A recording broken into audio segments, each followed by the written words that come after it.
right now I'm going to pipe the bottom border for this pour cake.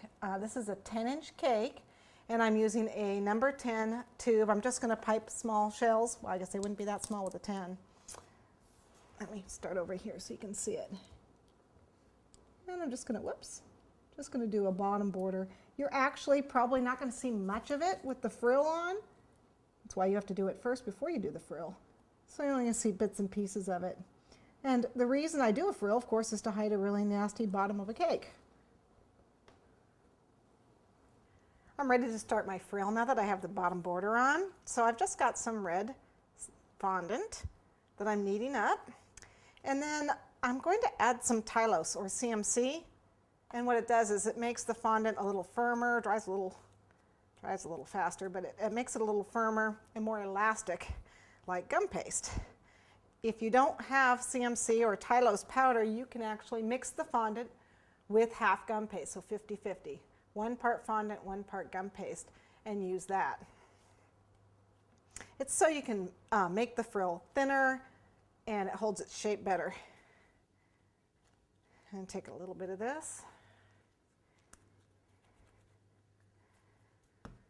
And I'm going to roll it out. You don't want it too thin.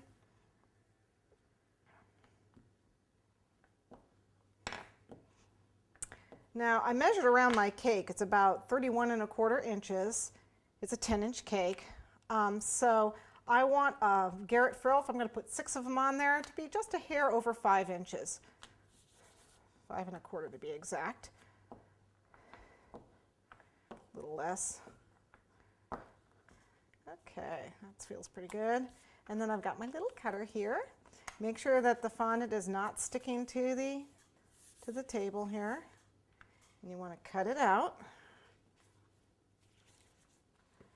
Cut that up. And as you can see, oh, what did I do with my knife?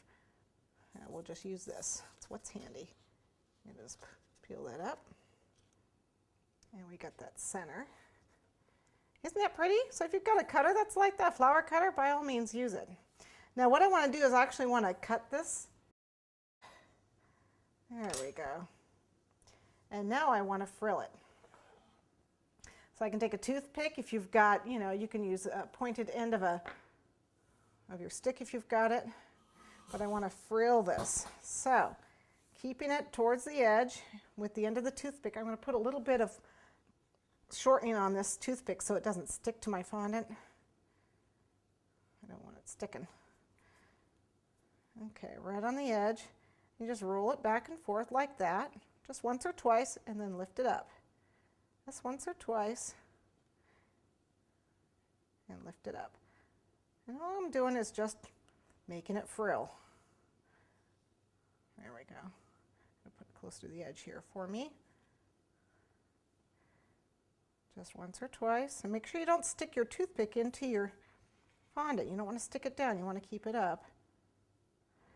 The harder you press, the more of a frill you'll get. You really want to thin the edges out. It's okay if it tears.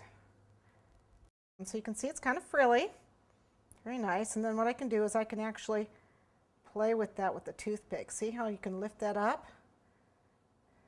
Very pretty. Okay, I'm going to attach this to my cake.